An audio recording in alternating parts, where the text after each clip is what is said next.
Buonasera e ben ritrovati con l'informazione flash di New Sicilia, i principali titoli del pomeriggio. Il disavanzo di bilancio della Regione è passato da 4,03 miliardi nel 2022 a 897,94 milioni nel 2023.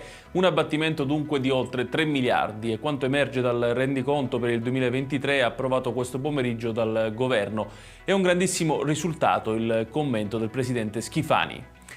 Dopo la sentenza per lo stupro di gruppo a Palermo, alcune madri dei giovani condannati hanno difeso pubblicamente i figli sostenendo che la ragazza fosse consenziente al rapporto. Immediata la replica del legale della vittima che ha definito i 7 privi di rispetto per la donna e fortemente maschilisti. I carabinieri hanno arrestato allo Zen di Palermo i componenti di un'intera famiglia, padre, madre e figlia, per detenzione ai fini di spaccio di sostanze stupefacenti. Dentro un mobile all'ingresso dell'abitazione sono state infatti trovate 80 dosi tra cocaina e hashish più altri 5 panetti di hashish. 2 ultra del Catania di 28 e 37 anni sono stati arrestati dalla polizia per rissa aggravata e danneggiamento nell'ambito delle indagini sul violento scontro scoppiato tra tifosi e tennei lo scorso 15 novembre nella curva sud dell'Angelo Massimino durante la gara contro il Trapani.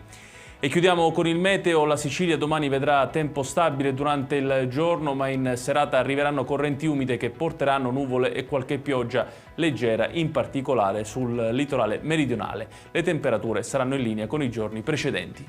Ed è tutto per questa edizione. Tutti i dettagli su queste notizie li trovate come sempre sul nostro sito www.newsicilia.it. Grazie per averci seguito e buon proseguimento di serata.